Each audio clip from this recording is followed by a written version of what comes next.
Fundamental rights हर इंसान का जन्मसिद्ध अधिकार है, लेकिन हर किसी को लगता है उनके पास फंडामेंटल राइट्स हैं।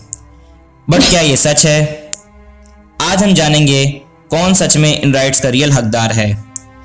Welcome to part 2 of who enjoys fundamental rights, जहां हम सिंप्लीफाई करेंगे कि कौन किस हद तक और क्यों इन राइट्स का हकदार है। Let's clear the confusion once and for all.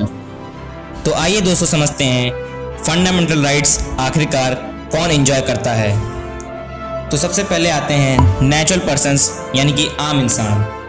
Fundamental rights mainly सभी इंसानों को मिलते हैं, सिर्फ इसलिए क्योंकि वो एक ह्यूमन बीइंग हैं। इन्हें यूनिवर्सल और इनएलिनेबल माना जाता है क्योंकि यह हर इंसान की डिग्निटी और फ्रीडम को प्रोटेक्ट करते हैं।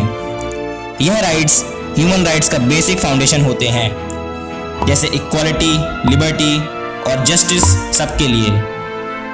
अब दूसरे लोग जो कि फंडामेंटल राइट्स को एंजॉय करते हैं वो हैं लीगल पर्सन्स यानी कंपनीज या व्यावसायिक संस्थाएं।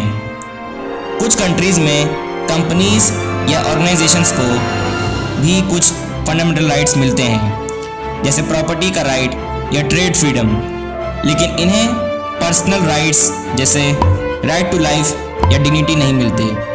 तो सवाल है आखिर क्यों नहीं मिलते? तो इन्हें राइट टू लाइफ या डिग्निटी नहीं मिलता क्योंकि ये राइट्स इंसानी एग्जिस्टेंस और इमोशन से जुड़े होते हैं, और एक कंपनी या ऑर्गेनाइजेशन एक लीगल एंटिटी होती है, इंसान नहीं। अब कुछ मेन रीजंस आते हैं जो कि क्लियरली जस्टिफाई करते हैं कि कंपनीज या ऑर्गेनाइजेशंस को राइट टू लाइफ या डिग्निटी नहीं मिलता। इसमें से जो पहला रीज़न है वह राइट टू लाइफ है। यह राइट किसी की फिजिकल लाइफ को प्रोटेक्ट करता है। कंपनीज का कोई फिजिकल या बायोलॉजिकल लाइफ नहीं होता, ना वो जन्म लेती हैं, ना उनकी डेथ इंसानों जैसी होती है। दूसरा आता है right to human dignity. Dignity का मतलब होता है एक इंसान की इज्जत और सेल्फ वर्थ। कंपनीज के पास ना फीलिंग्स होती है ना इमोशंस, इसलिए उनके लिए डिग्निटी का कॉन्सेप्ट अप्लाई नहीं होता। तीसरा आता है लीगल फिक्शन। कंपनी या ऑर्गेनाइजेशन एक लीगल फिक्शन होती है।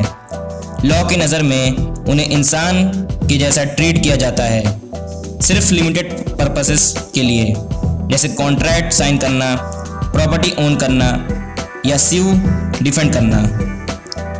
अगर इन शॉर्ट में मैं आपको बताऊं तो पर्सनल राइट्स सिर्फ नेचुरल पर्सन्स को मिलते हैं क्योंकि उनका पर्पस ही इंसान की लाइफ और डिग्निटी को प्रोटेक्ट करना है। अब तीसरे आते हैं सिटीजन्स और नॉन सिटीजन्स जो कि इन फंडामेंटल राइट्स को एंजॉय करते हैं, जिसमें काफ़ी राइट्स सिर्फ सिटीजन्स के लिए रिजर्व होते हैं, जैसे वोटिंग का राइट या पॉलिटिकल फ्रीडम।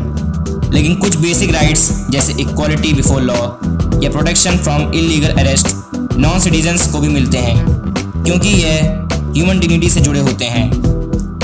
जैसे अगर मैं आपको बताऊं एग्जांपल के तौर पर, तो हमारे भारत में जो ज़्यादातर जो फंडामेंटल राइट्स हैं वो सारे सिटीजन्स पे अप्लाई होते हैं, वहीं कुछ फॉरेनर्स को भी मिलते हैं। तो अगर आपको यह वीडियो इंफॉर्मेटिव लगी तो लाइक ज़रूर करो और सब्सक्राइब करना मत भूलना, क्योंकि ऐसे ही लीगल टॉपिक्स को हम सिंपल लैंग्वेज में ब्रेक डाउन करते हैं।